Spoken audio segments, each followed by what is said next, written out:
to the MMA Roadshow, episode number 119 and a half. My name is John Morgan. Cold Coffee is with me.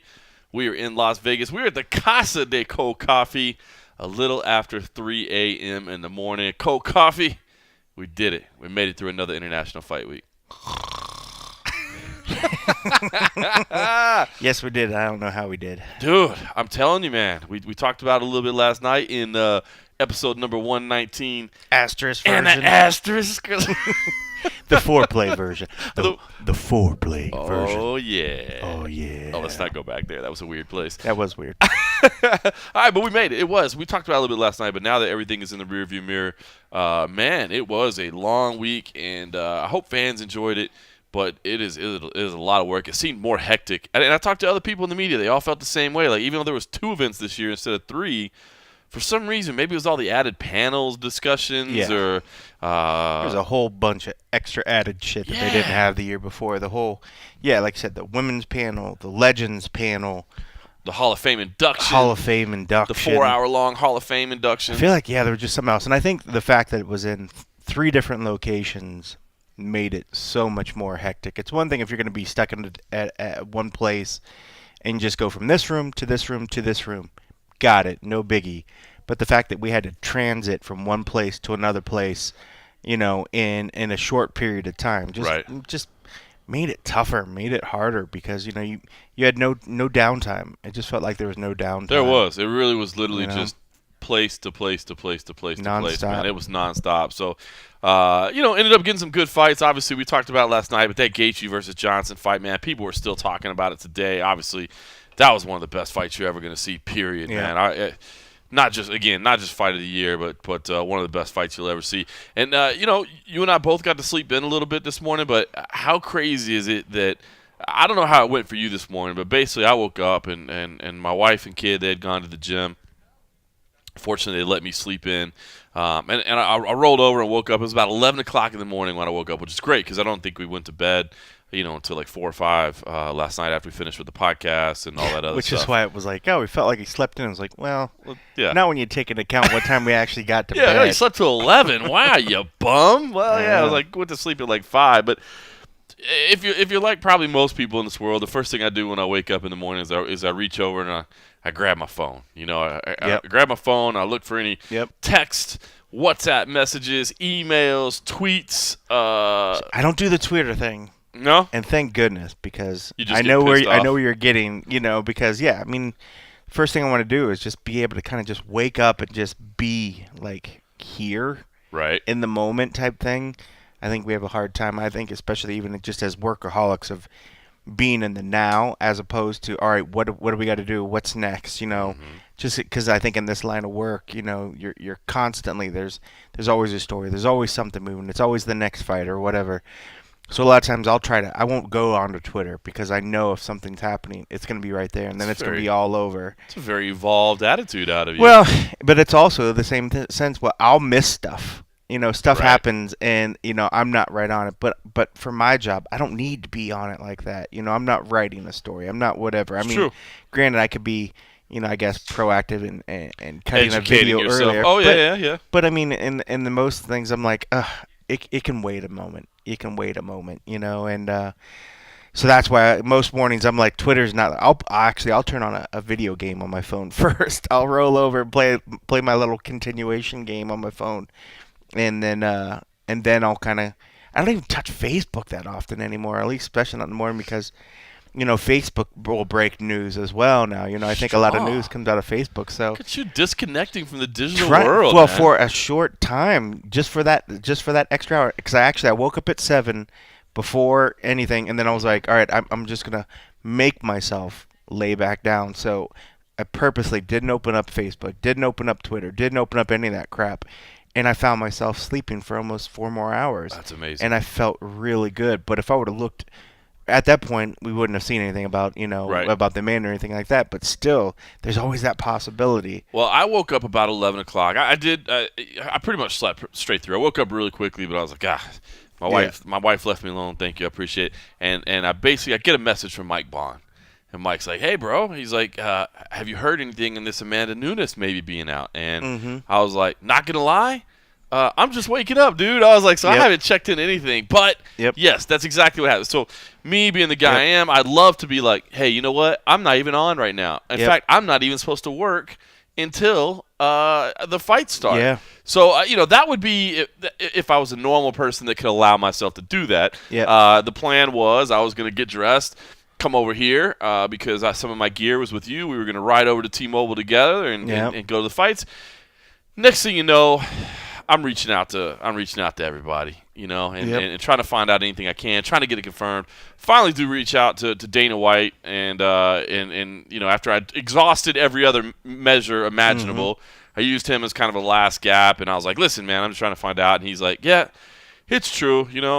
Here's what happened," and kind of throws out this explanation basically that, listen, she was cleared by doctors, but she wasn't feeling good. Doctor said she was okay to fight, and she says, I'm not feeling good. I can't fight, And I was like, what do you mean? So she kind of opted out of the fight? And he said, yeah, he did. Or she did. That's exactly what happened. I was like, well, that's weird. And I was like, okay, all right. And then he did throw in the thing. He's like, what's crazy, though? And I'm like, what's that? He's like, fucking Joanna and Jacek, it was begging me to get in this fight, and he starts telling me that whole story. So we talked for a few minutes. I got off the phone, and my first reaction was, okay, I'm not going to say the Amanda stuff on Twitter. I'd like to get Amanda's side of the story first, because that sounds a little weird to me, that she just decided she didn't want to fight, right? Yeah. And the doctor says she's good. So I did not put that out on Twitter. I told my team what happened. I did tell everybody on the team, here's what I heard. But I really think we ought to hear from Amanda Nunes first before we start reporting this.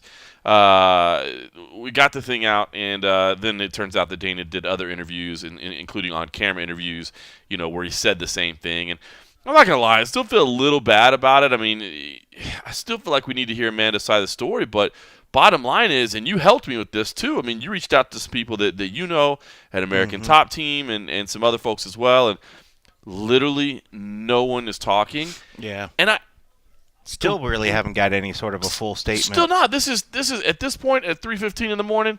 This is 15 hours after we were working on this, right? And the only thing that she has done is basically come out and said, sorry, we'll get it rescheduled. Blah. That's it. And I get it. Like right at the time, I get it. Like right when it's happening, I get it. Especially if you're talking about a health concern, because maybe people are at the hospital. Maybe people are, hey, we're more worried about health and safety. But man, 15 hours later, we still haven't gotten to hear her side of the story. I'm not questioning her. I saw a lot of people saying she's scared. She's trying to avoid the fight, and you got to speak to Valentina Shevchenko tonight. I didn't get to speak to her. I haven't even seen that yet. We've been so busy, so maybe you can give me some insight there. But I will say, and I think it was, in fact, I know it was Fernanda Praches, our own Fernanda Praches. Like, I saw a tweet that she had that said, wait, let me get this straight. And then I'm kind of, paraphrasing here, but wait, let me get this straight. Somebody who fights for a living, went ahead and cut weight, or fights for a living, has already beat a person, went ahead and made weight, and then got scared and backed out. Like, come on, man. She's not scared. Something's going on, but I'd like to hear Amanda's side of the story. I wish that they weren't being quiet about this. Yeah, which just makes you wonder. I mean, it could be something more serious than we're thinking, that maybe didn't feel right and then just doesn't feel comfortable giving the details out of what is going on. Could she have probably fought? Sure. But if there was something else going on that she's not willing to say right now, one, that's her own privacy, right? That's her own legit reasons. And you never know. I mean, if it's something that maybe could jeopardize her career, maybe she doesn't want to just give that information out as well. Right. I mean, we have no idea what's going on. But you're right. I mean, she's already beat Valentina. I mean, she looked good early this week. A lot of people were saying they think it's because of the weight cut, and I didn't think she looked great at the official weigh-ins. Like she think so. Really tried to force a smile and just had this weird look on her face. And I mean, I thought she looked really good at the open workouts, though. Right. So that's weird. You know what I mean? Like I thought she looked great there. Yeah, I mean, not so good that next. Yeah, she was throwing people around. I mean, who knows? I mean, maybe it was enough that she could make it through that 10-minute open workout. Which is very different than going full on in a fight, sparring with your very willing girlfriend is a little bit different than going against Valentina Shevchenko. When somebody's going to let you sort of judo flip them onto the ground, it's not a big deal. But who knows? We can only speculate. I mean, and we don't know for sure. They keep saying doctors. We don't know if it's Dr. D, the UFC doctor. Has to be. Dr. Nick or whoever these guys Dr. are. Is that the one from The Simpsons? I don't know. I think so. I mean, more than likely it was Dr. D that checked her out or gave some feedback. And, like we said, more than likely he's the best friend for a fighter that wants to fight and be in there. But if you don't want to be in there, he's still going to probably be trying to make that fight happen. Mm-hmm. So who knows? But, I mean, if it's something that hopefully we'll hear soon and that'll clear it up, But if it is something, I'm sure there's reasons why we're not, because it's so strange and weird that we haven't heard anything right now. Just tends to make me think that there's something that, maybe not so much serious that would have stopped this fight, but maybe something was discovered or she's not ready to discuss. That she's not willing and ready to discuss right now with us, and who knows what that could be. You talked to Valentina Shevchenko. She did come back. We reached out to her management team. They said, listen, go through the UFC. She's going to be in the fight card tonight. She's going to come back. It sounded like, at least in talking to Steven Morocco on our kind of company chats, it sounded like maybe there was some confusion of whether she was going to come back or not going to come back. But she did come back and talk to you guys. There was no confusion.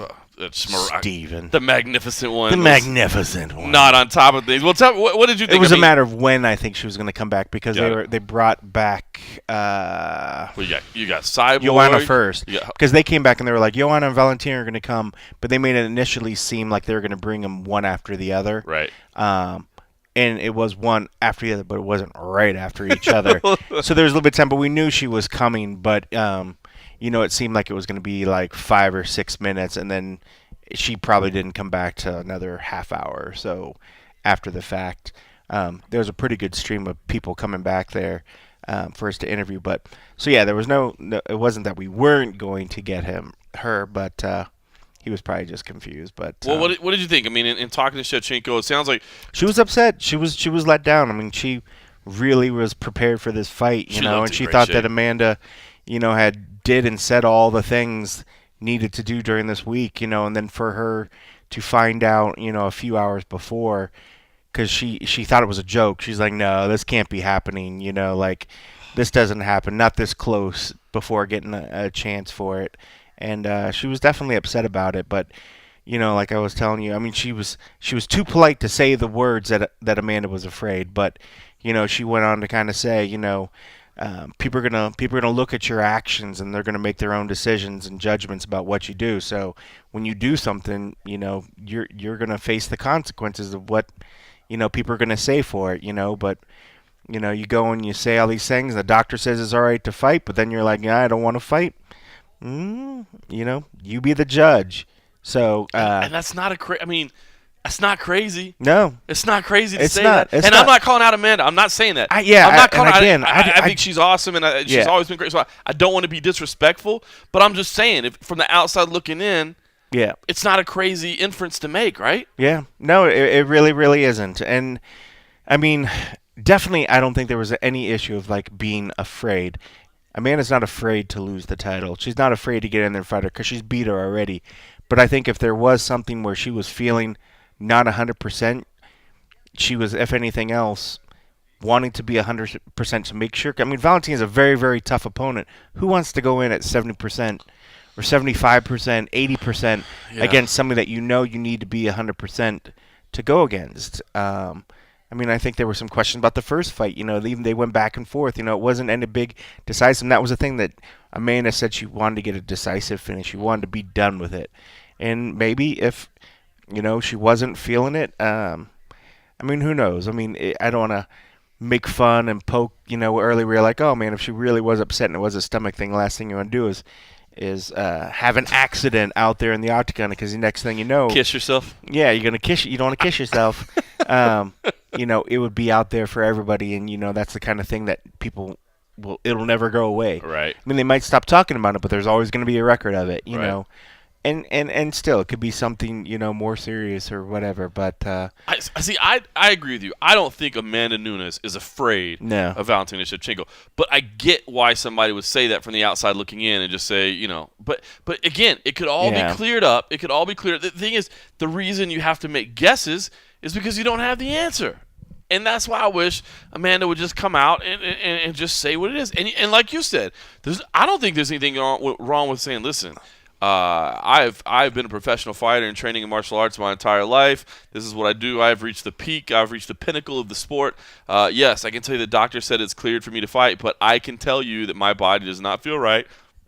Out of respect for the UFC title, out of respect for Valentina Shevchenko herself, I cannot come into this fight at 70% or 50% or whatever. You know what I mean? Like, I think all that would be acceptable. Yeah. I think it'd all be a hell of a lot better than just saying nothing. I agree, but also, I mean, she took a hit for this. She got paid nothing. Oh, that's true. You know, I mean, that was a big hit. So, I mean, this was not a decision I'm sure she came to lightly.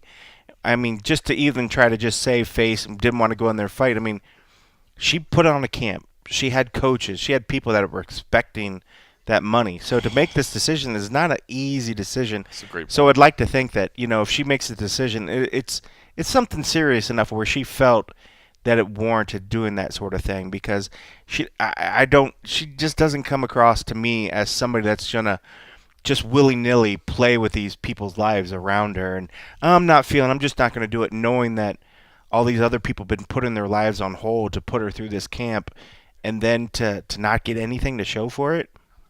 I mean, point. it's rough. And we got the Nevada State Athletic Commission provided us with the pay sheet tonight. She was scheduled to make 105 and 105. So 105 to show, another 105 to win. So you're looking at potentially $210,000. And a lot of times, I think when we've seen fighters get sick before, have they got their show money? I don't think so. Well, I think it's I think if it's like food. What happened with Ian McCall? He's gotten paid, but the difference being medically ruled ineligible, not ruling themselves ineligible. Yeah, you know what I mean. So I think that, I mean, I hate to say it, but I think the UFC is kind of justified by saying, look, doctors say you're okay to fight. You're the one saying you're not okay to fight. We can't pay you. Whereas in other situations, the doctor's like, this person can't fight. But they showed up. They made weight. They did all the videos. They did everything they were supposed to do. And that's why the UFC normally pays them. And Dana said, actually, Shevchenko was scheduled to make 100 flat, no win bonus. And he said they paid her 70 at the post-fight press conference is what he said. So, I mean, why would they pay her less? Well, I think that is kind of weird. That is kind of weird, right? Like, if it's just a show, like, it wasn't like we paid you your full show and part of your win bonus. It's like, we paid you part of your show. But I think we've heard of that too, because wasn't that one of the reasons that who was it that was just very, very vocal about pay? Shoot, it was a guy fighter, but I want to say that he said was it Cole Miller that said he got paid? They said that he paid him his show, but he didn't. But he didn't give him his full show pay. That's right. Yeah, he was scheduled to make like 36, and they paid they paid him less. I remember he was pissed off. It's weird because it's just kind of yet another reason that at some point, if fighters would like to unionize and get collective bargaining agreements and have rules in place so that you don't just make decisions. All right, so you got to speak also to Joanna and Jacek. Now, when Dana told me that Joanna and Jacek was trying to take this fight, now some people might not know. I'm sure they probably do by now because it got talked about a lot today. But Joanna actually lost to Valentina Shevchenko 3 different times in Muay Thai fights. So they have a history. So Joanna has a reason to want this fight beyond just wanting to step in and save the show. Mm-hmm. But it was funny because, I tweeted out, I was like, man, if you didn't already think Joanna is gangster, because I do think she's gangster, listen to what this, And I had a couple of people hit me back and were like, well, she knew that it would never happen. I mean, because, again, you got to get your medicals done and all that. So is it really gangster if you're volunteering, or are you just trying to put on a show? You got to see her face-to-face tonight. I didn't. Not knowing the situation, but just knowing Joanna, I mean, did you get the sense that, she was just kind of saying that because it makes her look tough, or did you get the sense that she was really like, dude, I would have fought tonight? I mean, I think it's one thing if somebody just in conversation with people said, man, I'll step up, I'll do it. But to go, and I mean, she made calls. She put herself on the line. She really reached out. That's about as gangster as it gets. And I mean, when you're willing to go as far as to contact all the right people that can make that fight happen, and you say, "Hey, let's do this," that's pretty gangster. I mean, even if there was a possibility, a pretty good possibility, it didn't happen. It's one thing to just go on Twitter and to say, "I want that fight. I want that fight." I mean, she legit reached out to Dana. She reached out to everybody that could possibly say, "Okay, let's do this." And I mean, I think they wanted to try. I mean, I think if you're willing to go that far, on short-term notice, whatever you want to say, save the show or do whatever. She said she wanted to try to help that. I mean, she's a team player; she'll do whatever. But still, I mean, to go out there and just you're putting your money where your mouth is or whatever. You're putting your butt on the line, and she was willing to do that. So I think that's pretty fucking gangster, regardless of if there was a very slim chance of it would have happened. I mean, she certainly went a lot further than just like us sitting there saying, "Oh man, but if Robert couldn't step in, man, I would try to fight Yoel." Like, fuck no, I would not really try to fight Yoel. Not even for a second. But I wouldn't even have an open workout with him. Yeah, right. So I don't know, but I mean, people can say what they want. I think the fact that she went as far as she could to make that fight happen. So that's definitely crazy. And on no notice. I mean, she's always in shape, but she's not in proper fight shape of where she normally is. But whatever. I mean, but even then, they'd have to figure out what's it going to be at a catch weight at a certain size or whatever. There's all those sort of things that can. I saw Shevchenko saying like, "Hey, we could do the 125-pound title." I'm like, "But you weighed 135. How would that work?" You possibly couldn't get down in time. That'd be fun. Dude, International Fight Week has just been cursed. It's crazy, dude. A couple years in a row, like, just crazy shit happens. And the crowd tonight, I mean, they still end up doing $2.4 million at the gate. Because it was the main event, they had to offer legally. They had to offer refunds. I don't know how many people took them up on it. I bet not a lot of people took them up on that. But I tell you what, I spoke to a couple different fans tonight that were in the crowd, and they did say they were bummed. Now, they were still in the arena, so they didn't get a refund. They weren't bummed enough to get an arena. Or to get a refund. They were in the arena, but I do feel like, had this just been the first, withdrawal or whatever, it would have been bad. But, man, you remember, this was supposed to be Dillashaw and Garbrandt, and then you had Cowboy and Lawler on the card. Yeah. And all these changes to it. It's like, oh, seriously? Like, one more now? Like, it had to be gut-wrenching. And I say, and I've said it before, the one thing that sucks about MMA is that, like, if you really want to see one fighter fight, like, if you're like, man, I want to see this fighter fight, and so I'm going to pay the top dollar, to see this, you risk getting screwed. Like, if you're just like, hey, the UFC's in my town, so I'm buying tickets, or I'm a fan and I'm just going to go, like, yeah, you're going to be good. But if you're really just like, man, I have my heart set on watching this guy or this girl, it's hard, man, because you never know.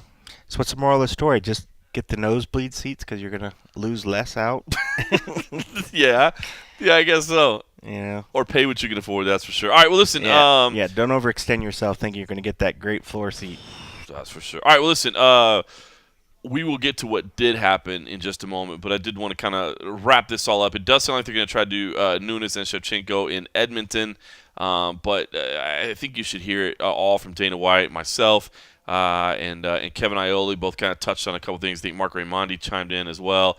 Dana White did come to the post-fight press conference and addressed the situation from start to finish and what he has to, thinks comes next and how he feels about Amanda now as a fighter and the women's, bantamweight title. So let's hear that. And if you listen really closely, you might hear the structure of the tent swinging in the background as we are sitting outside the $1 billion T-Mobile Arena in a goddamn tent that is being blown over by the desert winds, and it's like 100 degrees in there because I guess they forgot to turn on the air conditioner. Until right when we got there. What the fuck is up with that place? And then we found out this week, we've been waiting all the time, the Las Vegas Golden Knights, we thought they were going to move in, they were going to build a press room, and we were going to get to move into that, and we found out this week that that's not the case. They did build a press room, but it's not big enough to hold a press conference for the MMA media. So unless they use a storage room that could potentially be converted into a press conference setting, we are going to continue to be in a tent outside in the desert that, by the way, the staff will just randomly kick you out of even though you're supposed to have it rented. It's fucking ridiculous. Nuts. All right, here's Dana White. Another crazy day at International Fight Week today. I guess before we talk about the things that did happen, can you kind of maybe update us on what didn't happen with the main event? What happened with Amanda Nunes? Walk us through the whole process and just kind of can you give us the latest on her condition? So after the weigh-ins yesterday, she weighed in, she made weight. Then leading up to the ceremonial weigh-ins, I got a call that she wasn't feeling well. And it was questionable whether she was going to show up to the ceremonials because the doctor needed to see her and, they needed to find out what was going on with her. So she does them. Everything's good. This morning I wake up and I hear that she's not feeling well again and she wants to, no, she's not feeling well again and she's probably not going to fight. So I asked the doctors what's wrong with her. She was medically cleared. She was physically okay. They found nothing wrong with her. But she didn't feel right. And she just says, so I'm not going to fight? I mean, she refuses to fight? I mean, I know you can't, I guess you can't physically make somebody. No, you can't make anybody fight. It's not that she, is like, I'm just absolutely refusing to fight. She said, I don't feel right. I don't feel good. I think that it was, 90% mental and maybe 10% physical. She probably didn't feel right. I mean, I think a lot of fighters have had times where they don't feel right, and then we've had guys who are outright sick. There's situations like our maniac Cowboy Cerrone, who calls me last week or 2 weeks ago, or whatever it was. He's got staph infection in his knee, and he pulled his groin. He had a bruise from the inside of his knee all the way up to the top, and he's like, but you know what? The doc's saying, but it's true. Dr. Davidson was saying, we're getting him the antibiotics that he needs, and he'll be ready to go by that night. And I said, you don't want to fight Robbie Lawler in this condition, so let's push it back 10 days or 2 weeks or whatever it is. And we did. These situations arise all the time. I don't know if I've ever had a situation like today, though, where she was, physically capable of fighting. So, I mean, she's on a fantastic run, but how does that impact? I mean, does that concern you moving forward? Like, can I put this woman in a main event slot? Yeah, I won't do that again. I won't main event that title again. And it sounds like you said earlier today, maybe Edmonton for the reschedule for this fight. What needs to happen to make that official? I mean, is that the plan for sure, or is it still kind of up in the air? No, that's the plan. We're working on it. That's what I would say. We would do that. Makes sense.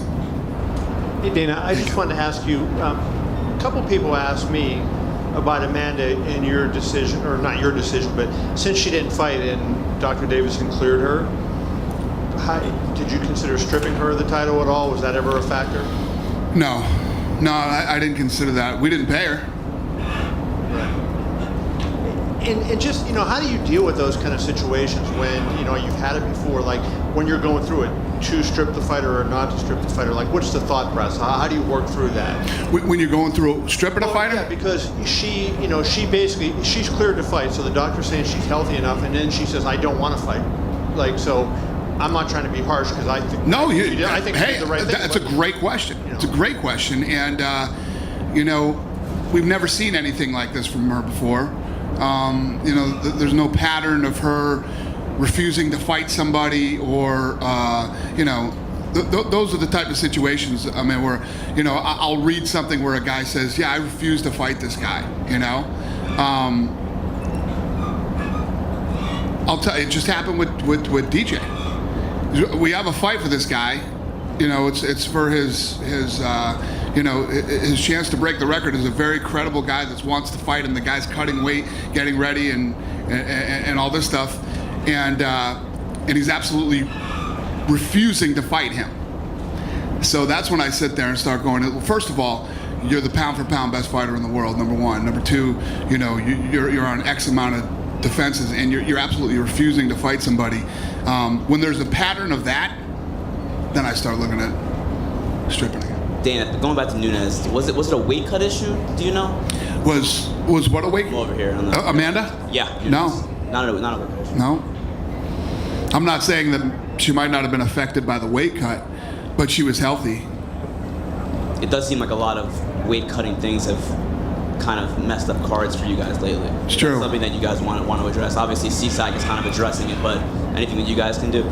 Well, weight cutting's always been a problem and it always will be, but the Performance Institute's going to help a lot of that. Really, really is. And just last thing, Jess Guy was here ready to fight last night. Was there any consideration to have her come in and fight Valentina tonight? No. When you get somebody who's she's prepared mentally and physically for the fight that night, and the fight doesn't happen, usually puts these fighters in a who knows what she did that night, or where she went or what the deal was. Plus, the reality is that there was, the champ was not hurt. She's not hurt. It's not something that's going to keep her out for months. So you just, like Cerrone and Lawler, you just push it back and try to make the fight another time. It's the thing. It's what makes the most sense. It's like Joanna Jędrzejczyk was like terrorizing me to make this fight for her tonight, but you can't do it. It's too hard to do. You can't make a fight in hours. Plus the medicals that she would have needed to go through, and it's tough to do.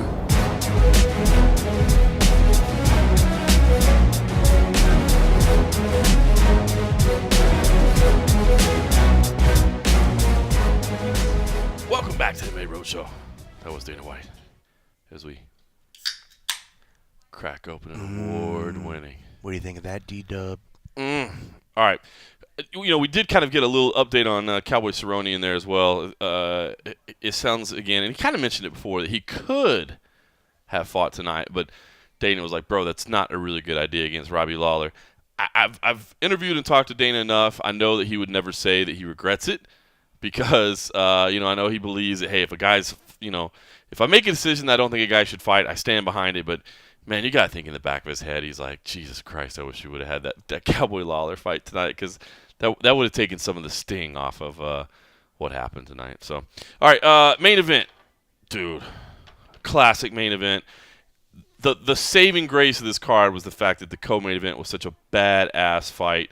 Robert Whittaker and Yoel Romero delivered on everything we thought that it could be. Mm-hmm. I know that in the back, Cold Coffee, you are for those who have never done it, man, it is a whirlwind of activity from start to finish. From the time the first fighter comes back until the end of the night, you're busting your ass, and should say kudos to you, man. All the post-fight interviews are up on YouTube, so if you want to go see any of those, we've got every single one of them. All the guest fighters are up. You got everything done tonight.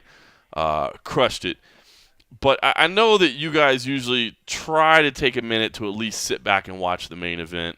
Try to at least soak in, the featured fight. Did you in the back get to take a little break and watch this fight? I pretty much made sure I could do that one, because at that point too, I knew that right after that fight, they pretty shortly after that escort us back to the post-fight tent. The tent. Yeah, the lovely tent. And to get there, we have to cut through the back area where like the fighters are and all the areas that we normally can't do. So we can't really dilly-dally. You have to kind of keep on it. So you have to make sure you're ready. So they're basically like, do not stop. Do not stop. Don't talk to anybody. Yeah. So that one, I was getting ready for that walk anyway. So I kind of stopped the work where I was at. But that pretty much is the only fight which had my undivided attention. And it sucks, because it was just we had 4 extra people come back there. Right. We had Max Holloway, Joanna, Valentina, and Chris Cyborg, and that was as well as the 6 or so fighters that came back there as well. So yeah, it's tough, Did you guys all hate that you didn't get to speak to Curtis Blades tonight? Because I know he didn't make it back. He did not, and was there a collective groan? If we didn't have that fight right after it, we probably would have been a little bit more upset. But we had something to look forward to. But no, not so much. I hate to pick on Curtis Blades. That was just not a fun fight tonight, man. I like that guy. He's a prospect, man. I love him. I think he's a good dude. But that was not a fun fight. So what did you think about the main event, man? Did you guys – you were watching in the back. I know cage side, man, people were feeling it in the crowd. It felt like they were really into it. Yeah. And you had the ebbs and flows. You had, Whittaker nothing getting like the hurt Gaethje early fight. on. Not exactly. Comparing anything to the Gaethje fight is highly unfair. Yeah. No, but it was great. But I mean, I pretty much called it how I think how most people saw it. The first 2 rounds for Yoel, and then gave the last 2 or the next 2 to Rob, and then was pretty much like whoever takes it. That last round, and I think it was definitely secured finally. When he got on top there towards the end. But it was close till then. It was close. I think it was still up for grabs. I went back and watched that sequence, and it's funny because both guys, Romero, first of all, was like, I have to go back and watch it because I'm not even sure how I ended up on the ground. And Whittaker was asked about it, like, what did you think about it? And he was like, he kind of joked. He's like, that's that Australian wrestling. Yeah. But I don't think he knew what the hell happened either. I'm trying to think. I think Yoel went for a takedown, didn't get it. They got up against the fence. Rob escaped from it.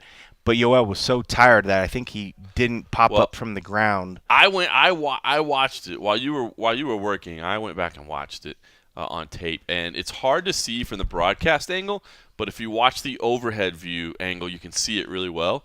And that's one of the advantages of having the pay-per-view online is you can change the camera angles. If you watch the overhead camera angle, Romero is in, if I remember, he's in an orthodox stance.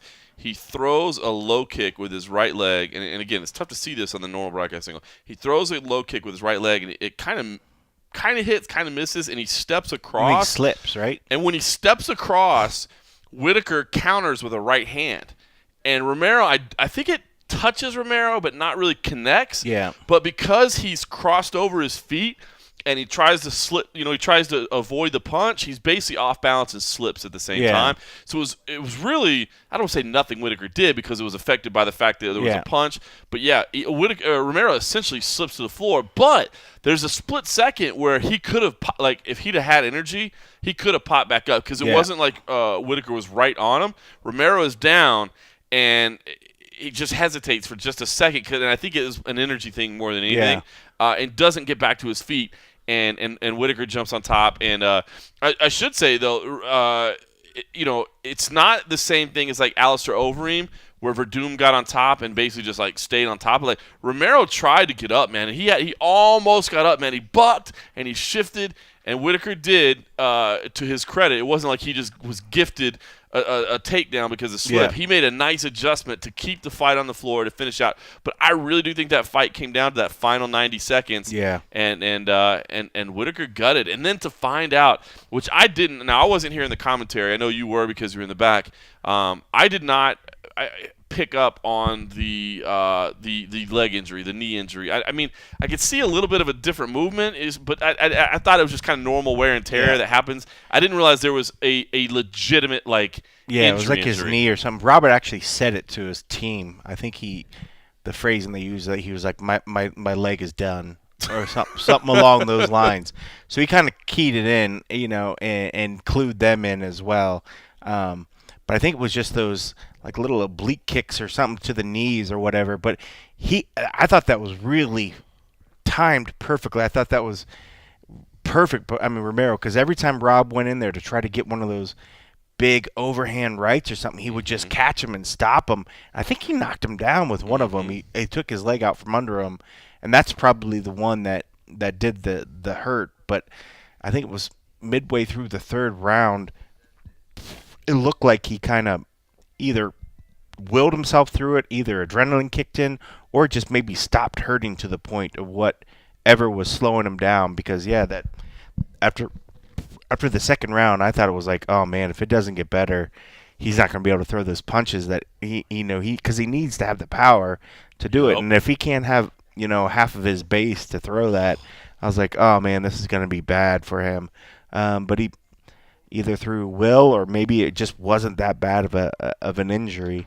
But I'm trying to remember because he didn't come to the press. He wasn't on crutches or anything. No, he did have it wrapped. He did sort of like he was limping around a little bit. He was limping and it was wrapped, and it looked like basically they just wrapped ice on it. Yeah. So it wasn't like it was a braced wrap, but it looked like they had wrapped some ice on it. And it was kind of funny because I asked him, if he obviously it was early, but didn't know the extent, and he was like, well, my expert opinion is it's sore. Yeah, that was great. But no, it was a gutsy performance, man. I thought Whittaker looked great, dude, from the beginning. I mean, I love the fact, he always does that when he walks out in the tunnel and he, beats on his chest a little bit. But, dude, he got in the cage and the look in his eyes, and I tweeted about it. It was something, dude. It was like a demon had taken over his body, man. Like, he was kind of looking around, pacing around. He happened, he was on the side close to press row, and he happened to kind of be looking out and, kind of caught eyes with him real quick. And, just, kind of looking around or whatever. And I was scared, dude. The way he looked at me, I was like, I didn't do anything, man. Don't come hit me. It's just, he had this intensity, man. And I thought it was great. And then, as you said, to know that he suffered an injury 2 minutes in, and then to be down 2 rounds to none. Yeah. And Yoel's probably going to fade. Yoel's probably going to fade. He did. But still, to be up against a guy that is as scary as that, and to be able to battle through 3 rounds, and then to know that it comes to that last 90 seconds and to do what it takes to get done. I mean, the guy's the real deal. And I think back, our good buddy Rob Tasker has been singing his praises. Australian PR whiz for the UFC, Pete Klosko, has been singing his praises. I mean, everybody down there has been saying, like, look, man, as far as Australian MMA, like, this is the guy we're putting our chips on. This is the guy we believe is gonna wave our flag. And damn if he didn't do it. Yeah, I was gonna say, man, imagine that. Australians rooting for Australians. Come on. Well, but I'm saying because the whole thing was we would always say, out of your guys, which is the guy that's going to be the one to break through? Yeah. Which is the guy? And they're like, it's Whittaker. And I'm like, are you sure? Like, what about Dan Hooker? Yeah, there's some other guys out there. Are you sure? No, this is our guy. Yeah. Well, rightfully so. They certainly chose the throw. And speaking of, Isabel, the journalist from Brazil, was so bummed.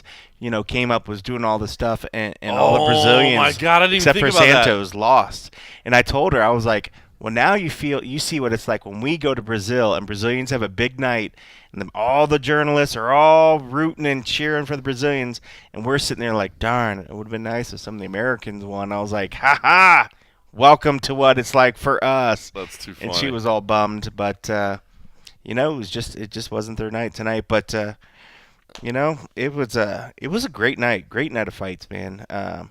Especially for the one fight I really got to watch. Well, I want to ask you one other thing about that fight, and then we'll hear a little bit from Whittaker. But all right, Michael Bisping sitting cage side, right? Mr. Beeping. Yeah, Mr. Beeping. Love the fact that he was there. Makes sense. You know what I mean? Got to have him in there. I mean, he's. What's going on. But this is what I want, and I really don't think it had anything to do with the outcome of the fight.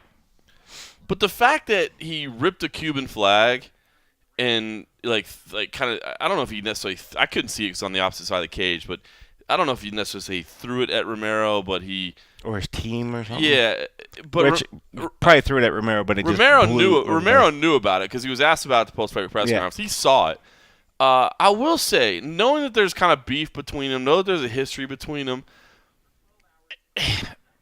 Maybe it was not the best idea to have him sitting on the side where the corner's going to be. You know what I mean? Like, yeah. And now he's making and listen, I'm not hating on Bisping. I love Mike Bisping, man. I've sung his praises over and over. That dude has done such a great job of maximizing his physical capabilities, building things for the UFC. You know what I mean? Mm-hmm. But like, I kind of think that's almost out of line. Like, I don't want to say it's interference or whatever. You know what I mean? But like, to be in the corner of somebody that you kind of have beef with and to taunt them a little bit, I don't know, man. I'm not gonna pretend like, oh, you know why Romero lost, man. This is Bisping got his head, and that's not. I'm not saying that. Well, certainly wasn't that. Yeah, but yeah, you know what I'm saying. But I don't know. It struck me as kind of weird. Like maybe that shouldn't have happened. Yeah, probably not. I mean, I think granted, I mean the area over there where that corner is, I mean, that's where all the VIP sits or whatever. But I mean, you can't buy those. You could have been on the other side of the VIP, which is still in the VIP, but you could have been further away from where the corner is. Right. I mean, they could have did something. I mean, and I don't think just when they're putting together, they probably just didn't think about it. They just probably thought, well, they'll keep their shit together. Michael's not going to act up, but we know Michael likes to drink a little bit.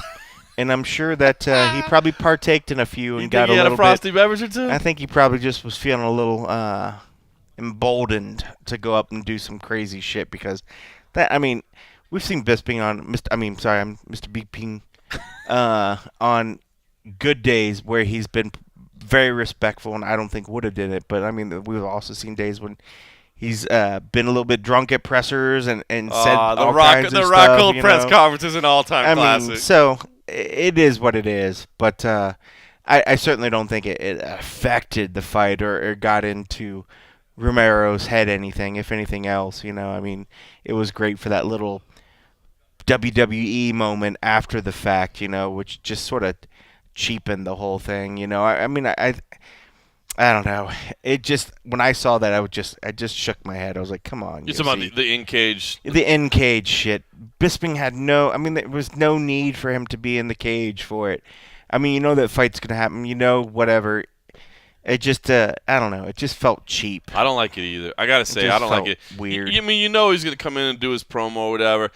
I didn't understand the move of throwing your own belt on the ground. I didn't understand that. Yeah, I don't know. It was bizarre, but I'm with you on that, man. I mean, I get the idea to hype up a fight or whatever, but I kind of don't like that either. I mean, I don't know. I mean, it does feel WWE to me, and it's weird because I mean, we readily admit this is the age of self-promotion. I mean, goddamn, Conor McGregor's about to fight Floyd Mayweather. Like, it doesn't get more WWE than that, but. I don't know. Like, there are certain things that I think are just a little too far, and I did feel like that was a little too far. Yeah, it just took away from the moment. I wanted Whitaker to be able to just, or I guess at that point, I already felt in my head that it was done, so I guess I couldn't say it was.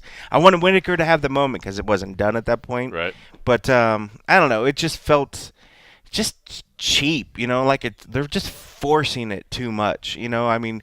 People get it, Bisping could just be sitting in there. He could be sitting in his chair, and it does all the drama right there because people will expect for that camera to whip over and see him and see somebody jawing from the outside. It's almost better like that, right? Yeah, because you build it up. I'm on the inside in the cage. You can be out there in the crowd doing whatever you do. When you put it like that, it just doesn't need to happen, and you set yourself up for what could have went really, really bad today. If there was a fight, if something actually broke out, that would be the last time they would ever take anybody into that cage after the fact. Yep.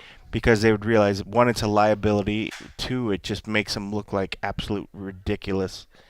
So I don't know.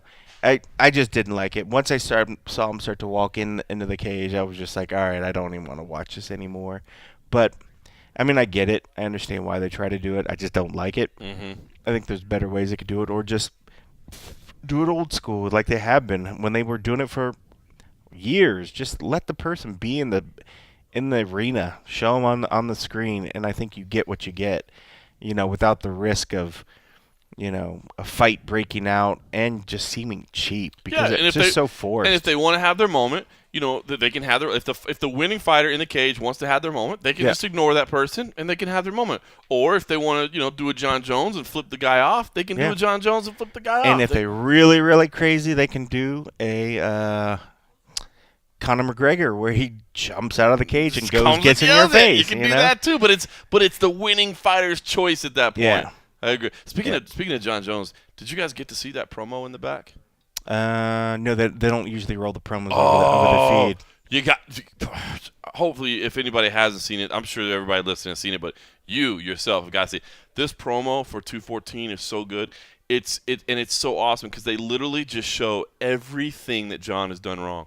Literally everything. Like they've got the body cam footage from the officers. They've got the press conference where he's breaking down. They've got everything. And I wonder where they got that footage. It's good looking footage. But you know what I mean? They literally have everything. And I forgot about that. Did they cite us? They asked for our footage. They didn't cite us, but that's our footage. Yeah, that is our footage. But they have everything, and it's I don't know. I thought it was cool because to me, that's the real story, right? The whole real story is John Jones is one of the greatest fighters ever, and it's awesome. They even went back and got the clip. Of the quote that has always stuck out to me where Dana White says, now the real test begins. John Jones is the youngest champion of all time, and in that press conference, it's not even a press conference, it's a scrum afterwards, he says, and now the real test begins, and it's like, what the hell did you know about John Jones that you were already like, and now the real test begins about like his character? But anyway, the promo's great because it's just honest. They don't try to hide anything. They're like, this is all the dumb shit this guy has done. Yep. And now he's getting it. So anyway, all right, yeah. But no, I have to go back and watch. But no, they don't play any of the promo roles, which is pretty much just the house feed. You get the TRT role basically, the total runtime, not TRT. All right, listen, Rob Whittaker, your new interim champion. He was, it's funny because he hasn't always been the greatest interview. He's been kind of quiet, but I thought he was phenomenal tonight. I think he's really starting to embrace speaking to the media. He's just 26 years old, which is crazy. And the dude is coming into prime form. So this is what he had to say after his win. Rob, congratulations, of course, for an incredible victory by you tonight. You've been working so hard to get to this moment. I imagine you haven't had much time to sit down and reflect yet, but can you just tell us what the emotions are like having finally earned this belt? It's pretty good to start with. It's an accumulation of a lot of effort from a lot of different parties. I have the best team in the world. I've said that every fight, and I truly mean it. Henry Perez, Alex Prates, and and Fabricio Whittaker. Those three guys you see in every fight, and they're always with me. They're very smart. They got me through this fight. This fight was very hard for me, but I have a lot of a team back home that don't get a lot of credit and don't manage to get over here with Justin Feshel, Justin Lang, Stu McKinnon. Those boys really look after me, and there's I have the best team in the world. I've said it before. After the first 2 rounds of the fight, all 3 judges had you down 2 rounds to none. I wonder what you were thinking at that point. I mean, obviously you never go into a fight wanting to lose rounds, but did you realize that might be a possibility against a guy like Yoel, but you could capitalize late on a guy that tends to fade, or were you frustrated by what had happened in the first 2 rounds? In the first round, he kicked me leg pretty hard. And that kind of put a I don't know what, a blocker in the way of my game plan. And the game plan was always to pepper him, to hurt him, to poke him away, and then in the later rounds start to capitalize on that constant damage. But it put my game plan back a little bit for the first 2 rounds. I had to concede that, and I had to play it a bit safer than usual. But in the end, it came around. Great cornering from my team. They really got me through this one. We obviously saw you, the knee being addressed there. Do you know anything about the extent of the damage yet? I mean, certainly you haven't had full testing on it yet, but I mean, do you have an idea what might be wrong and kind of what you're looking at? In my expertise, it's sore. Well done. And last question I have for you. I mean, anytime somebody wins a belt, the first thing we ask them is, what's next? What's going to happen? We know what's next for you. It's Michael Bisping. I wonder what you thought. I mean, Michael Bisping is Michael Bisping. He's been that way for a long time. But what did you think about the exchange tonight and kind of the way he addressed you? And what did you think about the whole process? You said it best yourself. Michael Bisping is Michael Bisping. I'm the type of fighter that goes into every fight with no ill will towards any of my opponents. I'm an athlete first and foremost, and we love the sport. I actually respect Michael Bisping. I respect him as the champion, even though he's injured and on the bench, and that's why there's an interim champ. I respect him. I really do. I have a lot of respect for him. But we're going to touch gloves now. It's fate. We have to fight now, and when we do, there's going to be no mercy.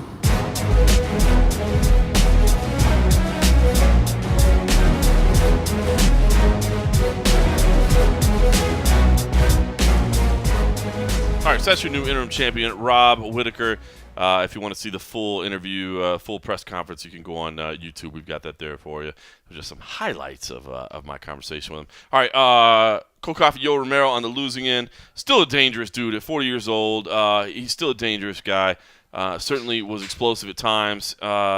Did struggle to get the takedowns. Credit to Rob Whittaker, man, because it wasn't like Yoel didn't have the explosive power. It was just the fact that are you ordering another round from Agent H? Yeah. I like it. No, I like what you're doing there. Was working on it. Didn't happen? No, it's working. It just took a little practice. I like the Agent H is up in here at 4 o'clock in the morning still. I know, right? Still rocking and rolling. Nuts. That's how we do. Well, you guys are. Well, you got to work tomorrow, but not really. It's not kind really, of a cleanup day.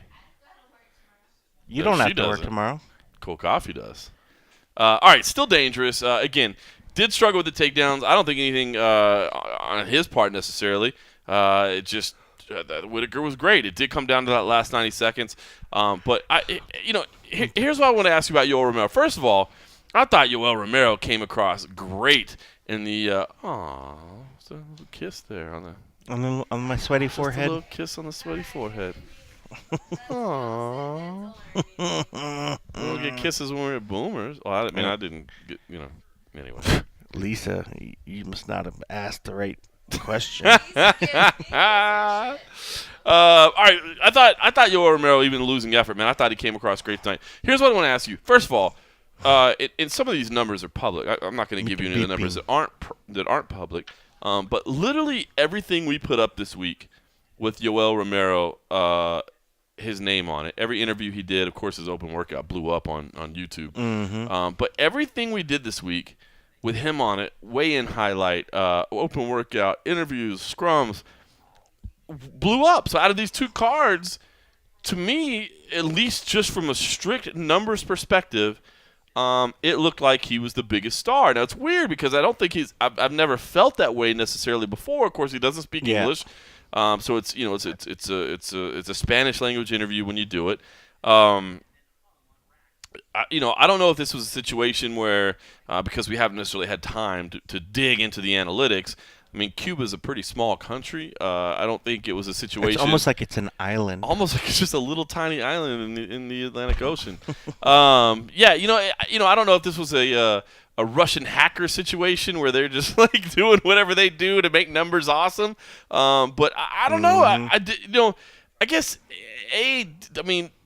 do you have any explanation for why everything we did this week? I mean, it did feel like, as far as just, again, from a traffic perspective as a website operator, that he was the biggest star of the week. And, I mean, do you think that maybe the effort that he put in tonight, there were no weird moments, there was nothing questionable about being illegal, there was nothing that, I mean, I guess maybe there was some, early growing strikes early on that were kind of a little weird or whatever, but I don't know. Was there anything? I mean, I feel like he came across good. I feel like maybe where he was the heel. I mean, people have been talking shit about him forever. Tim Kennedy, Michael Bisping. Bisping.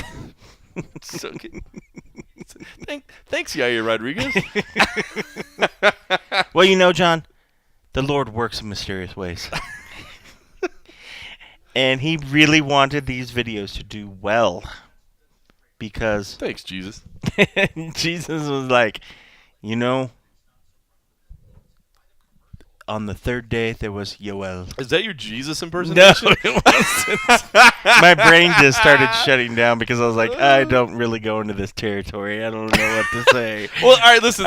But who knows? I mean, no, I think you're right. I mean, I think looking at the card, I think he's such a force and freak of nature. When you look at this dude, he's such a specimen.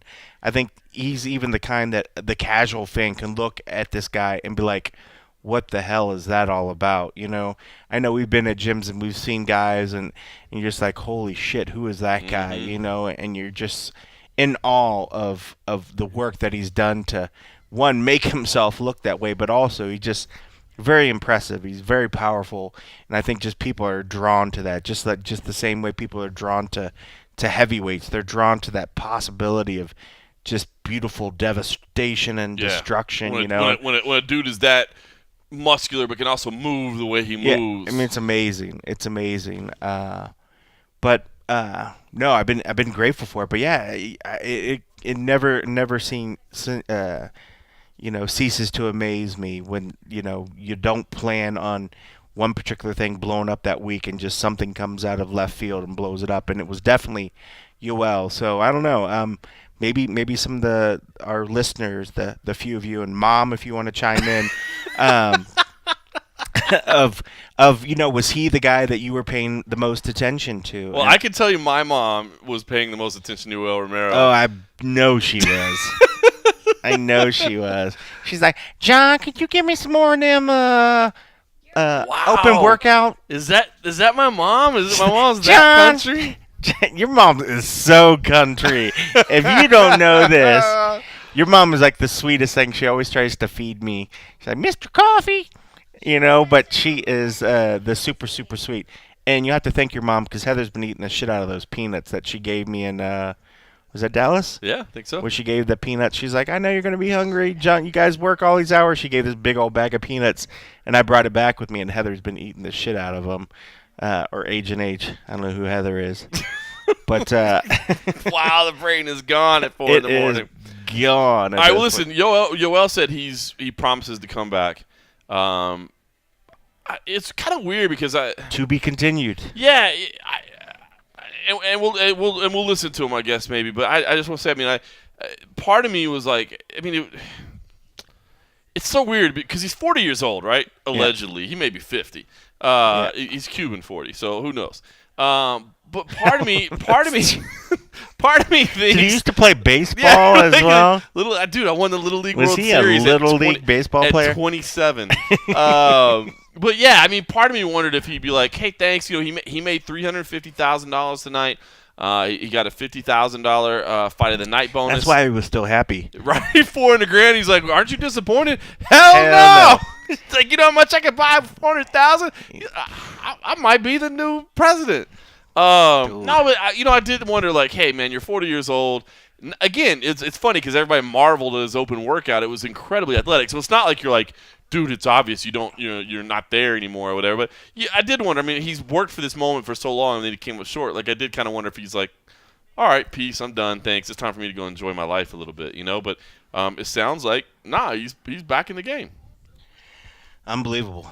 I mean, and you're down for it, right? I mean, you want to see him fight again? I'm definitely. I don't think he's over with by any means. But yeah, I mean, I have no problem watching. After watching that fight, I mean, I have no thoughts of, oh man, that was like boring. That was one side. I mean, there was every possibility throughout that, especially during the beginning, that he could have had the power if he connected. I think Rob just did a really good job of negating those powers, and I love that front kick to the stomach and to the chest. It was like a push kick slash.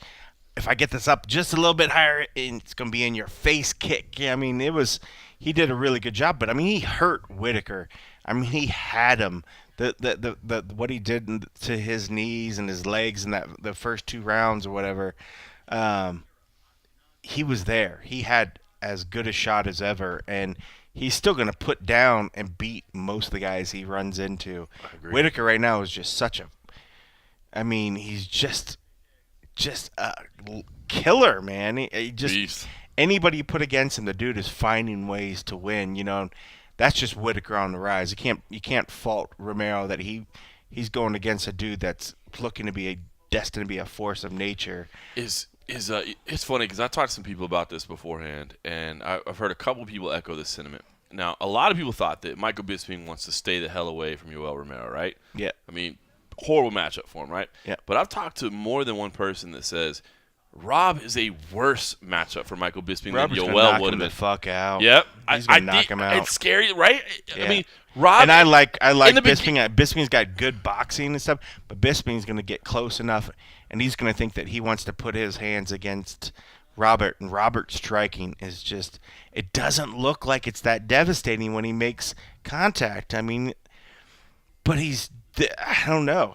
I don't, it's not like I want to like, hey, just hit me so I can feel what it is. Hit my arm, because I want to use my arm. And the dude is packing some sort of hidden power that just doesn't look like what it's capable of, but he's just putting dudes down. And we've seen Mr. Bisping take a good shot and get knocked the fuck out. I think it will happen. I feel like this is like Bisping 2.0. You know what I mean? Like, I thought Robert. Oh. Yeah, you know what I mean. Like I thought that it is similar, but yeah, I hadn't thought about going into this matchup. I did think for Bisping, the best scenario is Whittaker wins because then it's kickboxer against kickboxer, right? Because you don't want, if you're Bisping, you don't want to face the vaunted wrestler in Yoel Romero. But now that I think about it, after I heard a couple people, and these are people that I respect. These are not just random people. These are people in the industry that I respect. They were like, "Listen, here's what I think," and I started thinking about it. I'm like, dude, you're right. Like, yes, Yoel's a great wrestler, but Bisping's defensive wrestling is underrated. It is not bad. It's not great, but it's not bad. It's gotten better over the years, and he certainly has a better work rate than Yoel Romero. Like, he would out-cardio Yoel Romero all day, right? Run around nonstop. Nonstop. So then I'm like, okay, so maybe he had a better chance, or still has a better chance against Romero than I thought. And then you start doing the matchup in Whitaker, and from a general principle, you're like, okay, striker versus striker, that's fun, that's probably the better matchup for him. But dude, you're right, man. Like maybe a little bit quicker, maybe a little bit more powerful, maybe definitely younger. He's got that. I mean, he's got that in spades. And in Bisping definitely has the cardio that he can keep his pace the whole entire fight. When he starts taking damage, that pace drops considerably. Mm-hmm. And Robert's going to do that. If Robert starts laying some hands, it's going to do it quickly. And I think with Robert, I mean, if Bisping, I think as his career progressed and towards the end, he really just put it all together towards the end and made in a super impressive run. And not saying that he's on the decline physically, but, let's be real. He's at the end of his career. I mean, his eyes don't work all the same either. I mean, he's not at the Bisping that he used to be. I mean, certain things have gotten better and gotten probably maybe to the best that they've been in quite some time, maybe the best they ever have. But his body isn't the best that it's ever been, at least not completely. There might be some things. I mean, I think his cardio is just absolutely amazing, second to none practically in that division. Works hard, man. Works hard. But Robert, it's not like he doesn't have the same sort of pace because he controls himself. He holds it in because, he's not running around like crazy and he's not expending a lot of the energy that that you see. He's that's it. He's much more efficient in his use. So when he still needs that power to come, at the end of the fifth round, he's still got it there. And I just don't think Bisping has anymore, but, with reason. I mean, the dude's been fighting forever, and he's taken a lot of damage over the years. And I just think you get those two together, I mean, they are very similar, but the thing is, it's not a lot of times you get two guys that are so similar, they almost stalemate, and it's kind of boring as hell. Mm-hmm. The thing with this, I mean, even though they're two strikers, Robert he's on another level right now. He's firing on all cylinders. We're not going to see that stalemate because I don't see them being on the same level. I think he's just a little bit further because of the physicality, and maybe it is just the youth. Mm-hmm. I just see that. I would see that fight ending a lot quicker, just for the fact that Bisping will have to stay on his pedals, man. He's gonna have to keep moving. He's gonna have to keep moving because if he stops and he decides or gets confident that they're gonna just stand and bang, he's gonna get knocked out. I can't wait for it. We'll circle back real quick on that, but let's do hear from Yoel Romero because I loved Yoel Romero's attitude. I love what he had to say, and here's some highlights of my conversation with him from the post-fight press conference.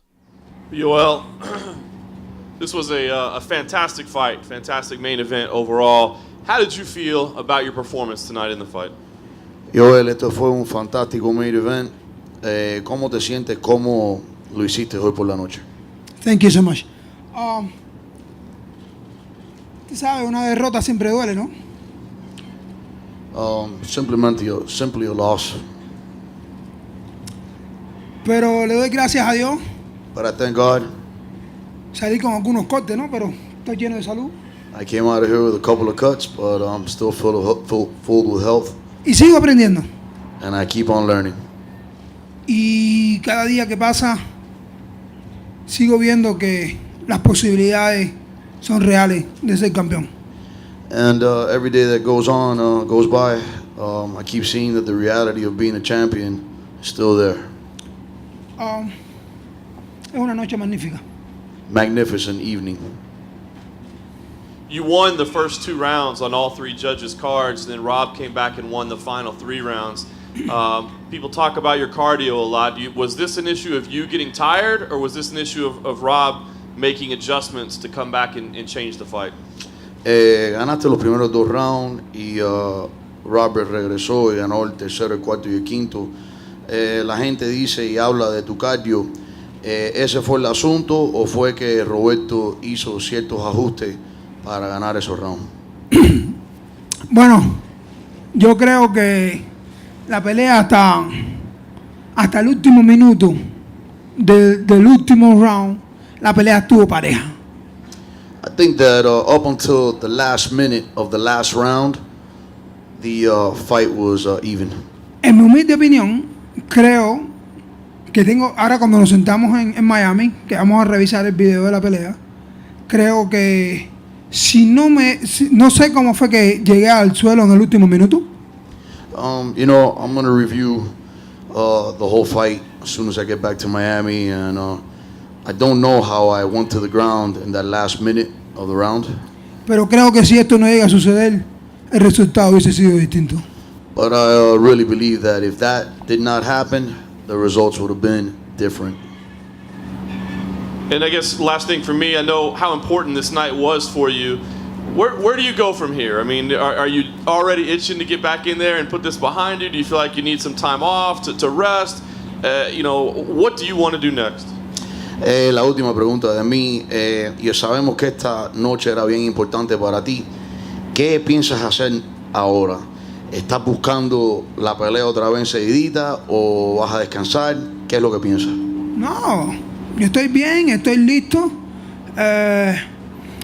Tengo un golpe en la pierna derecha, en la pierna izquierda, en la parte de lo que es la parte de arriba de la pierna. Esperemos que no sea nada grave y ya estamos de nuevo en la batalla. No, I'm ready. I do have a pain in my left foot, but we'll hope that it's nothing big deal, and I'll be ready to continue the battle. El juego no se ha acabado. El juego no se ha acabado. The game has not finished. Esto tiene segunda parte. We got a second part coming. To be continued.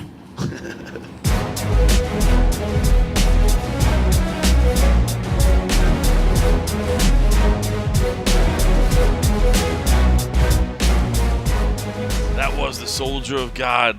Coming up short tonight, but I think impressing people. All right, we said we'd roll back on this. We know that Bisping and Whitaker is next. Love the fight. They did announce an event tonight. I don't know if you guys got to see this in the back. They did announce, we had already talked about it, that they were held. Joe Carr had told us, he had said it on record. November, they were going to Australia. They made it official tonight. November 19th, it's going to be in Sydney. We know already that they're going to go to Asia the next week. Because if you follow the MMA Roadshow, you know we're on top of that shit. I think it's an FS1 show. I know Angelo Reyes had hit me up beforehand, our good buddy Angelo Reyes. He said, watch, if Whittaker wins tonight, it'll be Whittaker Bisping in Sydney. Maybe it could still happen. I don't think that's going to happen. I think it's an FS1 show. That is a pay-per-view fight. There's no doubt about it. Even Whittaker said tonight he thinks November may be a little too soon for him. My guess is Perth. Perth in Western Australia, which is the place where it was illegal for the longest time. It was the New York of Australia. Right. It's finally legal there. My guess is, Australia is a good market. They can do pay-per-views because they fight in the morning in Australia. It ends up airing at night in the United States. My guess is that fight is the first quarter of 2018, and it headlines a pay-per-view in Australia. That's just a guess. Maybe they need it sooner than then. We'll see. A couple other things about middleweight I want to wrap up real quick. Dana White did say, when I brought it up to him, do we know for sure this fight is happening? George St. Pierre has been out there campaigning for the fight. He's saying he still intends to fight Bisping. Dana said no. The George St. Pierre ship has sailed. That fight's not happening. I tried to put together. It's not going to happen. George St. Pierre is going to come back and fight the winner of Woodley and Maia. I guess that's up to George whether he wants that fight or not. But that's what the UFC intends. They're guaranteeing that this is the fight that happens next. The other thing is, I heard some people brought up at middleweight that a good fight for Yoel Romero might be Gegard Mousasi next. Thiago Santos, Thiago Maheta also brought up Gegard Mousasi's name in his post-fight interview in the cage, said that's somebody he wants to fight. I heard some information this week that I am going to have to admit I was wrong on. I heard that Gegard is extremely close to signing with Bellator, and I am pretty disappointed in that. I hate no offense to Bellator. Yeah. Good for them that they got. But I was pretty bummed to hear that. I thought for sure the UFC was going to keep Gegard Mousasi, but from what I understand, he's pretty damn close to signing with Bellator, and that's where he's going to end up. So. Wow. I don't know. Where did they announce the fight was going to be in Australia? November 19th will be in Sydney, Australia. Gotcha. Yeah, our buddy Gavin was hitting me up, And I didn't hear that thing, and he was like, "Oh, hey, I guess we'll see you." And I was like, "Well, I'm not quite sure," but I was like, I didn't realize that was the announcement because they didn't say it in the back. We kept hearing that, "Oh, they're going to make an announcement. They're going to make an announcement," but we never heard the announcement. Well, there you go. Yeah, November 19th. There it is. And from what we're hearing, again, the week after that, there will be an event in Asia, which would mean that if we get to go to those shows, the two of us, you and I. We would not be spending Thanksgiving at home, but that's something that we've done before. Fortunately, my wife is Mexican and doesn't give a shit about Thanksgiving. And Agent H says that you're clear to go as well. So we're in. Let's book the flights now. Yay! And again, I guess we've mentioned it several times before, but it does sound like that might be China, which would be cool because I've never been to mainland China. That would be cool. All right, just real quick. Alistair Overeem defeated Fabricio Verdum.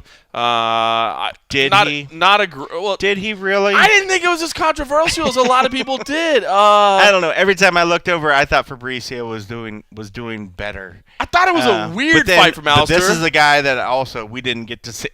I didn't sit and watch it completely straight through, so maybe I was missing. But I know at the end, I was a little surprised that Fabricio didn't get that nod. Well, he definitely had the best moments of the fight, which is, I guess, kind of maybe one that's of the, it. Maybe that's I guess it's kind of one of the flaws of MMA judging. Like, I think the 10-9. I mean, people want to change the way MMA rounds are scored and all that. I mean, I don't think there's necessarily a better system available, but I guess it is weird when like it's 10-9, 10-9, 9-10, and the one that Verdum won was like definitely the most definitive round. Yeah. And the other ones were like, but you know, and I know a guy that you work alongside a lot, you know, Casey Leiden from MMA Fighting, he really believes the half-point system should be instituted for situations just like this. I feel like the judges already have a hard enough time without worrying about half points too. So I don't know. I didn't think it was as controversial as I guess some people did. I thought Alistair Overeem won the fight 29-28. Don't forget, in Las Vegas, Nevada, we still haven't adopted the new scoring rules. So the more lenient 10-8s are not in effect. So to me, this is 29-28 Alistair Overeem. I did think it was funny that Alistair has all week long been like, dude, I deserve the title if I win. I deserve the title if I win. Dana goes on the post-fight show and was like, dude, nobody's giving you a title with that. And it gets brought up at the post-fight press conference. Alistair's like, well, he's the boss, so if he wants me to fight somebody else, I'll fight somebody else. So I thought that was pretty funny. But Alistair's a highly paid individual. I know he'd like that title fight, but I'm sure, you know, he mentioned a couple cool things. You know, maybe fighting in that Netherlands show that's on, although I think that's a Fight Pass show maybe. I don't know if that would make sense financially. But, yeah, putting him there would certainly be good. Said he still he wants to fight in Tokyo, wants to fight in Brazil at some point in his career. So, you know, there's a lot of boxes that could be checked, I guess, even if he doesn't get the fight with Stipe. So, anyway, it was a weird game plan by Alistair. I mean, he was just, like, really stationary, kept his hands low, but proved effective. We talked about Blades a little bit, defeating Daniel Lynchuk. I like Curtis Blades a lot, man. I really do, both as a prospect and as a person. But, man, this fight just it bugged me, man.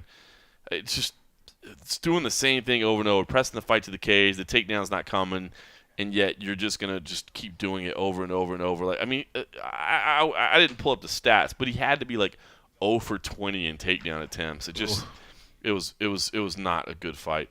Anthony Pettis, on the other hand, and Jim Miller. Anthony Pettis looked fantastic. This was the Anthony Pettis of old. I picked Jim Miller going into this fight. And so did I. I think it was more me just fading Pettis a little bit. That's what it was for me. You know, I think as well. Knowing that Miller's a beast every time he goes out there, and Pettis, this was like the Pettis of old. Pettis outclassed him. Just showed his athleticism, showed his creativity. Looked amazing. I will say this, though. Jim Miller was Jim Miller, dude. God bless Jim Miller. That dude can fight forever as long as I'm concerned. That dude is so fun to watch. And it was so great because he's clearly losing all 3 rounds. And, you know, just bloodied but continues to move forward. And then at the end, you know, he's doing like an Eminari roll. I mean, you know, Pettis is doing like spinning kicks, so Miller's like, hell with it, I'm going to do some spinning stuff too. And they just got crazy. I thought that was fun. Rob Font. Did I say Font? That sounded like fun. Rob Font. Bisping. Defeating Douglas Silva de Andrade. Rob Font looked fantastic. This guy is somebody I think is flying under the radar a little bit. The dude is extremely dangerous, man. I thought this was a great opportunity for him. Bumped up to the main card, and I thought he delivered. Will probably be overshadowed by the fact that there were 2 cards and title fights and all that other stuff. But Rob Font, do not forget that guy, man. When that dude is on point, he is as good as anybody in the division. He's fun to watch. Travis Brown losing to Alexei Olenek. We don't do official on-the-record picks for prelim fights, but I had told Steve Morocco I picked Travis Brown coming into this. I thought he'd be just a better athlete, man. Alexei Olenek, take nothing away from him. The guy's a veteran. He's an incredible grappler. As he showed once again, the dude is just dangerous. Our good buddy Alex Davis kind of walked by me after the win. I was like, dude, you don't understand. Like, this dude does this in training to everybody. Like, it looks everything he does looks unconventional, looks ineffective, but he's just got such a great squeeze. He does amazing stuff, and man, afterwards, Dana White said he thinks Travis Brown should retire. I don't know, dude. When Travis Brown first came in the UFC, I thought he was a future champion, man. Just with his size and his athleticism, and I don't know what's happened. I don't know what's changed, but. I don't know. He's still a dangerous fighter. I just maybe retires and I think, but maybe he starts shopping himself around over to the Bellator thing. I mean, Bader's a champ now over there. Bader couldn't beat the top of the top over at the UFC, but look at what he's done over at Bellator. I mean, he beat another former UFC fighter, and maybe there's life for him over there. But I mean.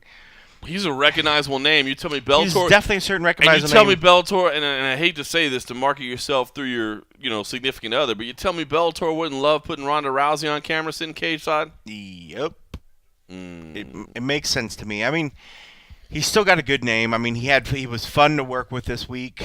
Granted, we didn't interview him, but I thought he was playful. He was lighthearted during his fake media day face off and stuff.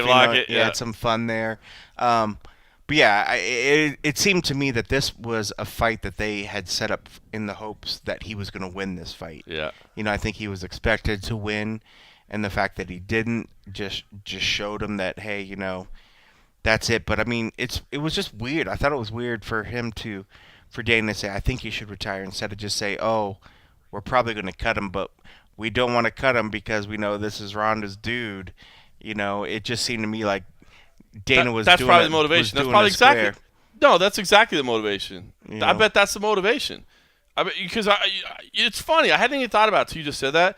But for him to come out and just like, I think he should retire, I was like, that's kind of strong. Dude, Dana is very measured in the things that he says. I know he gets emotional, but he's strategic. He's always strategic. So you always have to read that in the things that he says. Yeah. I bet that's exactly the strategy. He's saying, I think he should retire. Because if Travis retires, his contract freezes. He can't go sign somewhere else. If the UFC lets him go, he can go sign with Bellator. I bet that's what it was. Because I thought it was a little weird, too. You know what I mean? It was different, but it's... Unless it's just one of those things... And now, granted, too, Dana has a super soft spot in his heart for Ronda. Sure. Loves Ronda. So it's maybe tough to keep a dude around with 4 fights. Well, that's what I'm saying. Losses. So I mean, like maybe it was. I mean, maybe it was genuine, like concern. Like this is my girl's future husband. Like I think he should retire because I don't want to see him continue to get knocked out or whatever. Like maybe it was. But dude, he's strategic, man. He's a master business strategist. And I mean, even though I know he's pretty much thinks that Ronda's never going to come back.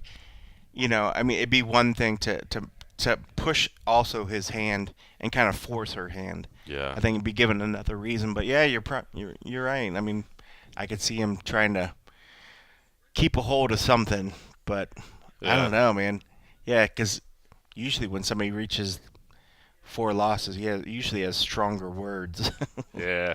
Chad LaPriest got the $50,000 bonus with the liver shot finish of Brian Camozzi. Camozzi was fighting pretty well, actually, and then just got taxed by a liver shot. Thiago Majeta Santos with the finish of Joel Romero.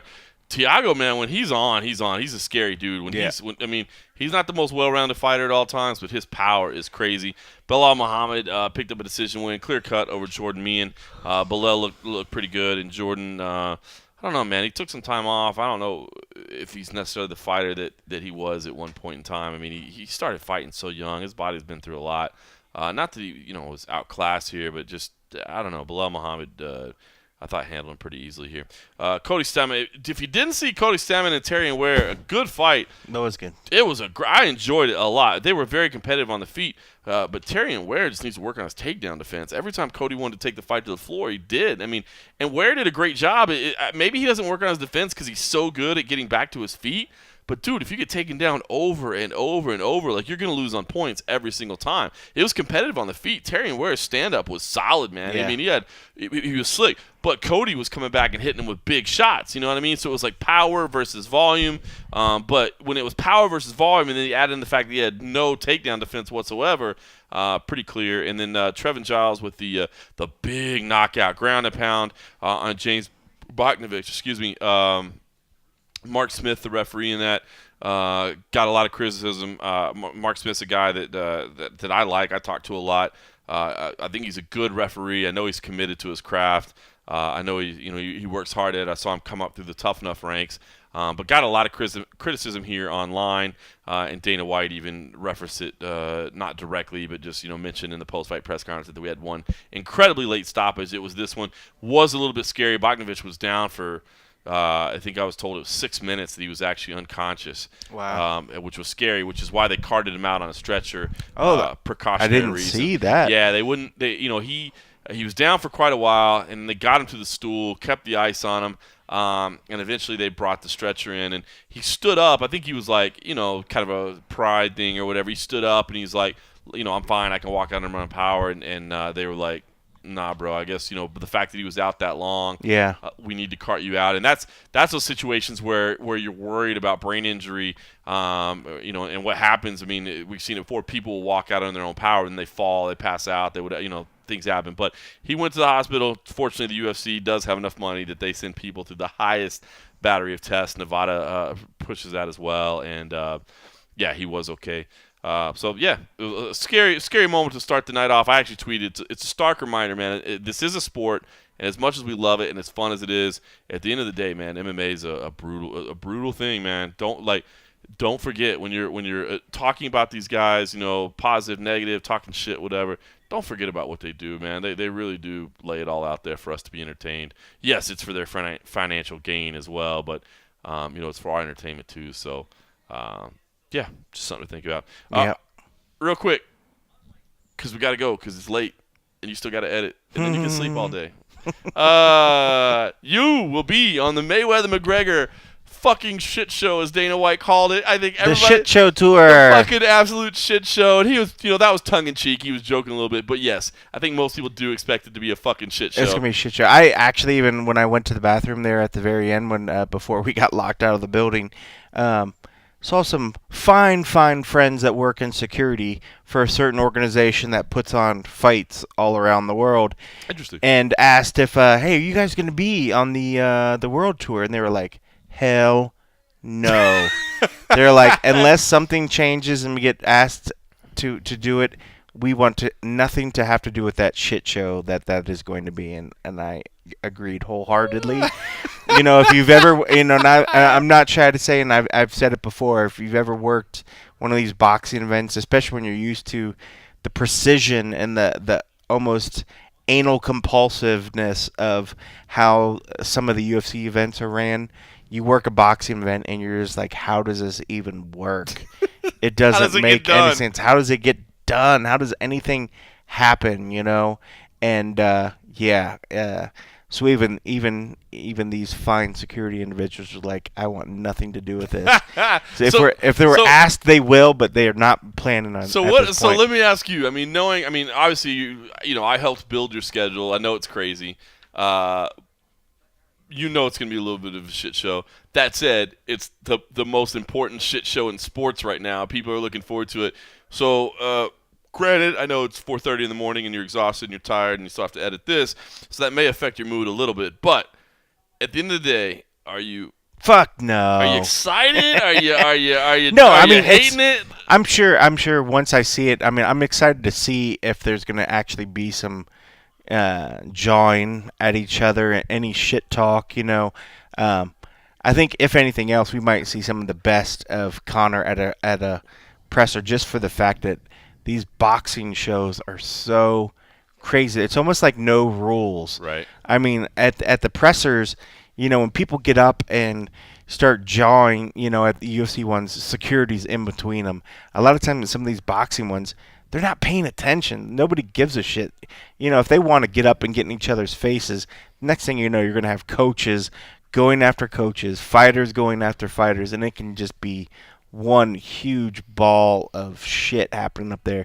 So I'm kind of excited to see if something like that happens. I don't think it will get too crazy because neither one of them would want to jeopardize that the fight could actually happen. Way too much money on the line. Way too much money on the line. But I'm also anticipating it is going to be an absolute just ridiculous, because the fact that it came together so quickly and so promptly that they've already had to change locations in multiple spots that I have a feeling it's going to be a whole lot of just like, all right, where are we supposed to be?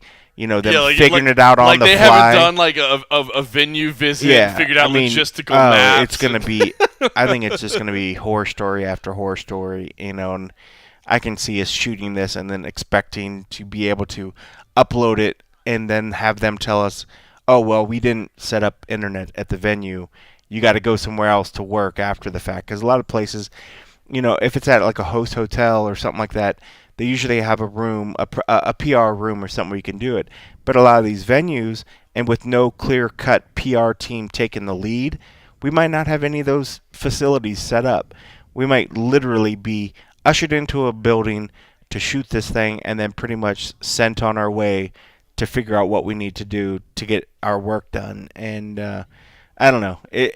I'm excited because I think it's going to be crazy unique, and it is going to be, one of those chances in a lifetime to see just a crazy spectacle. It's probably going to be one of the biggest, craziest events I've ever worked. But I imagine it's also going to be probably the most frustrating and push me to the edge to get things figured out and done. And they couldn't have Pam on that trip. That's why they just sent to you. No, not at all. They're like Pam would stab somebody. Pam would go full on aggressive. I tell you what, man. I got a feeling by the end of the week we're going to be a little bit fatigued by the talk between the two of them. Just because, you know what I mean? Like, it's going to be crazy. But I tell you what, I'm looking so forward to that first stare down. Dude, the first time they put them together. It's crazy. I mean, like, if shit goes crazy, I could see Mayweather canceling the last one. Fuck you, I'm not going to that. Say the shit just gets fucking nuts after one or two of them. I could just see him saying, screw it. I'm not going to London. I'm not going to Toronto. Or New York. Where? Because what does it go? LA, Toronto, New York? Yep. I can totally see him just saying, fuck it. We have no idea. There's no guarantee with these sort of things. The fight will still happen. It doesn't mean that they need these world tour things to happen. And if shit gets too crazy or something pops off or some coach or somebody does something stupid, you never know. You never know. I almost feel like I should just put a prop bet on it right now that all four of these world tours will not happen because something's going to cause one of them to get canceled, if not two. Maybe that's the over. And I'm almost guaranteed all four won't happen, but maybe three will happen, but maybe only two will happen. Maybe that's your prop bet. All right. Well, we're gonna have to get you. I'm gonna have to do the show by myself next week, or maybe I'll get a guest or something. But we're gonna have to get you on the phone or something for. Yeah. We're gonna have to check in. Check my sanity level by the time. Probably need that. Because that's actually that's Thursday, too. so I'll be coming back. It's a late on that Thursday, so it'll be late Thursday night. I'm Easter time, so it's a little bit earlier, but we'll figure out something. We'll figure out something. Maybe we can do it together. We'll see. Maybe I'll be able to get some audio. I'll have the audio from the press conference. Maybe the schedule will be fluid, man. It's gonna be fun. Just so people know, we still got to buy one of your flights, but you're on a tight schedule. You're gonna fly. You're gonna fly out to LA. You unfortunately do not get to jump on the private jet like the rest of these guys. No. So we had to work with commercial schedules, but and considering the fact that you're rolling solo, that you're gonna have to get everything produced. But just so people can understand what you're going through, you're gonna fly to LA early Tuesday morning, and then you are going to leave LA late Tuesday night, take a red eye to Philadelphia, then connect up to Toronto. So you will not have a place to sleep other than an airplane on Tuesday night. Mm-hmm. Wednesday in Toronto, the plan is to get you a hotel room there because you will get in the afternoon, hopefully catch a nap, get to the Wednesday evening thing, and then Wednesday night you will do Brooklyn, and then Thursday morning early you will fly to New York. I said Brooklyn. You'll do the Toronto thing.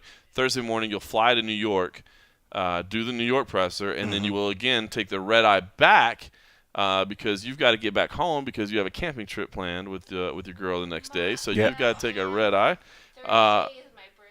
It's your birthday, so you're missing your girl's birthday, but you'll be home the next day to take the trip. So you leave on Tuesday morning, you come home on Friday morning, and you will only have a hotel room one night. The airplane will be your hotel. The other ones, hopefully I'll get some sleep. I might run the risk of processing video on your own. You might be in a fight with Mayweather and McGregor by the time this thing's over. Who knows? Yeah, who knows? It could be rough. It'll be fun. So we will get to check in with Cole Coffey, who will be in a fantastic mood next week. And that's what's ahead on the horizon. International Fight Week is now officially over. Well, once we get this edited, then it's officially over, and then we'll both go to bed as the sun rises. Gotta love it. It's a dream job. Yeah. So if you're listening, do us a favor. Go to iTunes. If you listen to all this way and you haven't left a review on iTunes at this point, God damn it, do it. Do it, Mom. Do it. Do it. Thanks for listening, Mom.